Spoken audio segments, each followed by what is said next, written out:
Hi, welcome to Give Me the Bible, where God's Word speaks for itself.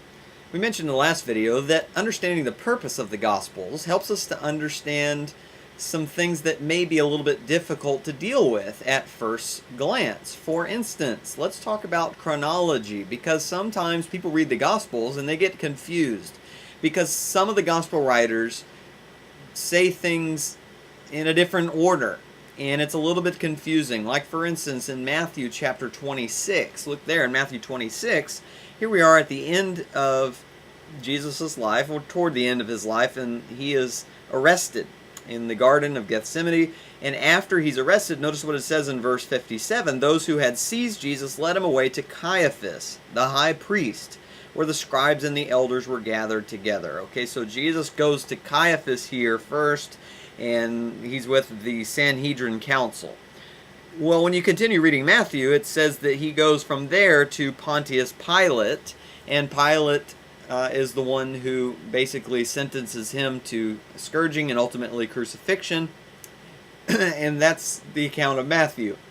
Jesus goes from Caiaphas to Pilate. Well, that sounds simple enough.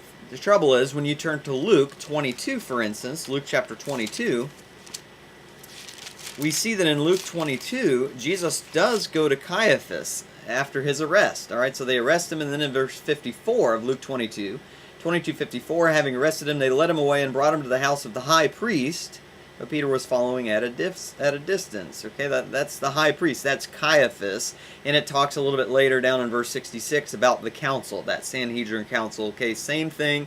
Jesus, after he's arrested, he goes to Caiaphas and then the council, and then in Luke 23 he goes to Pilate. But here's what's different, because after he goes to Pilate, in Luke 23 verse 7, it says that Pilate sent Jesus to Herod, and then a little further down it shows that Herod basically sends Jesus back to Pilate, and then he's crucified. So already you have in Matthew, Jesus goes from Caiaphas to Pilate, and then he's crucified. But then when you read Luke's account, Jesus goes from Caiaphas to Pilate, then to Herod, and then to Pilate.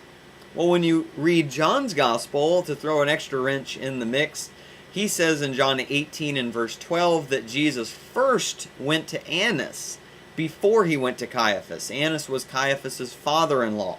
Okay, so John's Gospel has Jesus not going to Caiaphas first, but going to Annas first, while the others have Jesus going to Caiaphas first. And so the question is, what is going on? How can these be contradictory? Well, when we understand that each of the gospel writers is writing for his own purpose, for his own specific audience, and to make points that he wants to get across, it helps us relax, because it helps us understand that the gospel writers were not trying to give an absolutely detailed and exhaustive chronology of Jesus' life. Not at all. Okay, they're just telling the story of Jesus in the way that is going to help them emphasize their points.